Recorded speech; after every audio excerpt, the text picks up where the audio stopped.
Hi, if you don't know me, my name is Ollie, and this video is kind of really underplanned, or like, you know what I'm saying, that type of video where nothing is really planned out.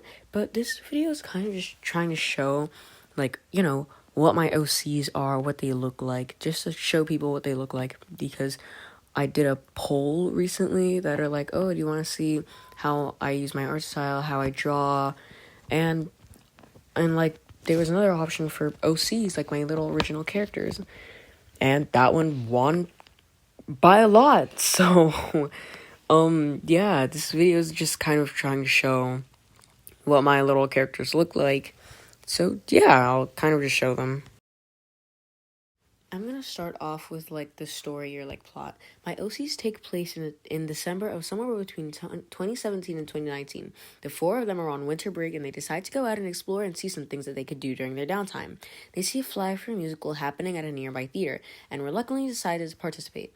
They go to the theater but then get trapped there by the kind of unusually odd male lead named Xander. To give an example of what Xander is like, he's kind of quirky, but not in a nerd way, but of a way that like talks too much and gives you the creeps. So they get trapped there, and the only way they can leave the theater is by fighting off Xander to make him let the four of them go. They manage fighting him off and running out of the theater with a sort of teal-colored glass shard. Funny thing how they could have left the theater holding anything else, eh? And that glass shard is called a fragment of time, or just fragment if you're lazy. And that kind of starts the story of my OCs, or like what the story is or are. I don't know, I'm kind of working this out weirdly. Oh, I forgot to mention, the story's name is actually Fragments of Time, considering, like the glass shards are called Fragments of Time, and one glass shard is a fragment of time, and like, you need to hear multiple, like, you get the joke, right? You get the joke, right? Okay, anyways, I'm gonna show the actual OCs and what they look like, so yay, I'm gonna, like, talk for, like, I don't know, maybe 30 seconds about them, and yeah. So this is Maya. As you can see, you can like read the little description that she has on the side, and then I can just talk about her. She's like a very cutesy little character. She's very silly. She's very kind, and she's like that one friend who's like always around you. You know, she's just really cool. She's just really cool. I really like her. If she was like an actual friend of mine in real life, I would really like her. Yeah, I really like her. I think she'd be cool. So here's Melody. I kind of spelled her name wrong here. So Melody, yeah, she's cool. She's mute, so like for the whole time she doesn't talk. It's not selective mutism, but it's just straightforward damage from her damage in her vocal cords from when she was born. And she's really cute. She looks like she'd be a gardener.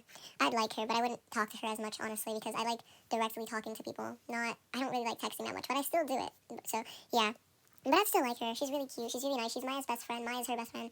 You get the gist. I literally have 2 bracelets for them. They're like 2 cute little matching bracelets, bro. It's so cute. It's so cute, bro. And then we have my glorious King Jay. I love Jay. You should love Jay too. If you don't love Jay, you're actually illegal. This is a joke, by the way.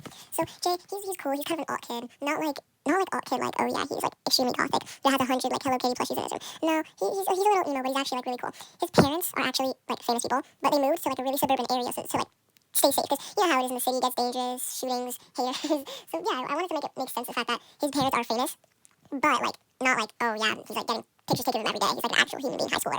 So yeah, but he's like really cool. I really like him. And then we come across my glorious queen, Chloe. I absolutely love Chloe. She's honestly really, really relatable, especially with her family life. And like, I'm gonna explain more about her actual life like pretty soon. Don't be concerned. Please do not be concerned. I'm fully okay. My mental health is okay. I'm not abused. I'm okay, okay? Okay. I basically just foreshadowed what happens. But yeah, she's like an A student. She's really smart. She's really cool. I really, really, really, really like her. Like, she's so awesome and cool and like cutesy and like cool and cutesy. And I kind of got like a lot of her inspiration based off of Ocean and Rosenberg from Ride the Cyclone. So yeah, I love Chloe. You love Chloe too, right? Oh my goodness, I was sped up so much. I'm never speeding myself up again. I sound like a chipmunk. So anyways, something you must notice is that if you've actually looked at the pattern between Maya and Chloe, you might notice something, right? Like. It's not like, oh yeah, something entirely obvious. You have to like, actually look at the pattern of what they look like. They are polar opposites to the point where their preferred color, or like what I call it preferred color, but it's just favorite color, are contrary. They are contrary colors. They are 2 completely different colors. Maya is known to be silly and fun, and then Chloe is supposed to be known for being serious. But if you look at their like sexuality, you're gonna notice like, oh wait, there's Yuri. There's Yuri. I love Yuri. You should know that I like Yuri. Yuri is peak, bro.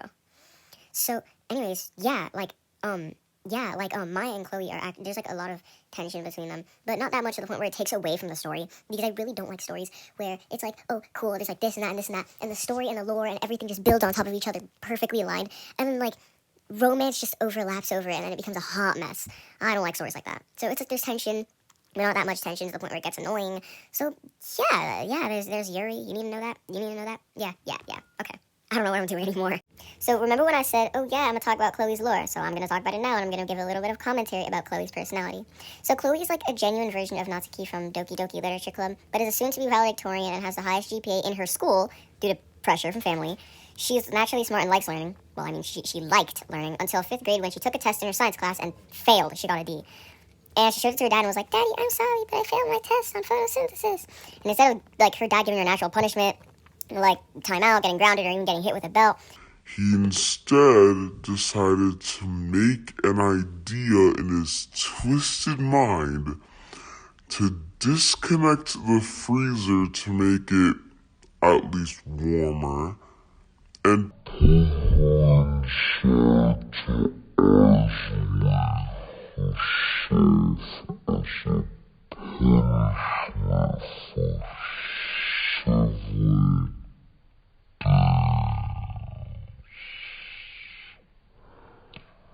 And you know, you're wondering, oh yeah, what about her mom if she has one? Her mom was on a trip to another part of the country. I don't know where, mind you, I'm still working on this. And he only fed her cold soup in, like, he, like, put a bowl of cold soup in the freezer to just feed her so that she wouldn't die. So her mom came back and pressed charges when she found out what happened to Chloe. Luckily, she survived, but had to be on a diet to replenish herself because of malnutrition. And so her dad was given a sentence in prison. Yeah, that's literally it. There's nothing really else that happens in the story. Well, in her lore, really. But then afterwards, she kind of, like, just gets a little... She acts really odd after that. Like, after some time, it's like she doesn't like learning. But it's like she's only doing it just to, like, prevent herself from getting hurt again. Even though she, like, really hates it now. So, yeah. Also, I low-key feel like I kind of explained the actual lore of the story confusingly. So basically, the characters, Melody, Melody, Maya, Jay, and Chloe. Is that me? No, I'm doing the voiceover right. Oh my gosh. Oh, okay. So, like, basically... Move! Like, I need a rest! Watch out! So basically, Melody, Maya, Jay, and Chloe. The whole point is that they go on, like, 12... I'm going to kill you. They go on 12 different adventures to, try to collect all the fragments of time to put them back inside. The whole part where I was talking about that freaky guy Xander, that kind of just started the story, so you get an idea of what the stories are like. Basically, go on an adventure, solve a problem, do whatever you actually need to do, whatever character is telling you to do, and try to get the fragment of time at the same time. Like, you have to, like, fix a problem. And in some stories, they'll be like, oh yeah, if you help me fix the problem, I'll give you one of my treasured belongings, which is the fragment of time. So, yeah, that's kind of it. Oh my gosh, that's actually it. Hold on. Did you bite my foot, bro? I didn't bite it. Same thing. So anyways, yeah, I'll just show, like, a couple of drawings so you, like, you know, get to see the characters a little more. Music time!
Thank you so much for watching this totally awesome, super cool Disney-made professional video.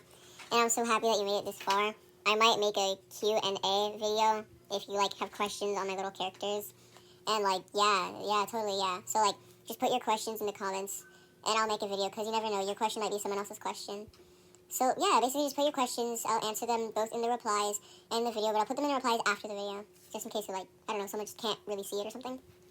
But yeah, basically if you have questions, just put it in there. I'll include my, I'll answer them in another video. Thank you so much. Have a good Christmas Eve, Christmas Day, Happy New Year, Happy Hanukkah. Did Hanukkah pass, bro? I can't even remember. Anyways, good night.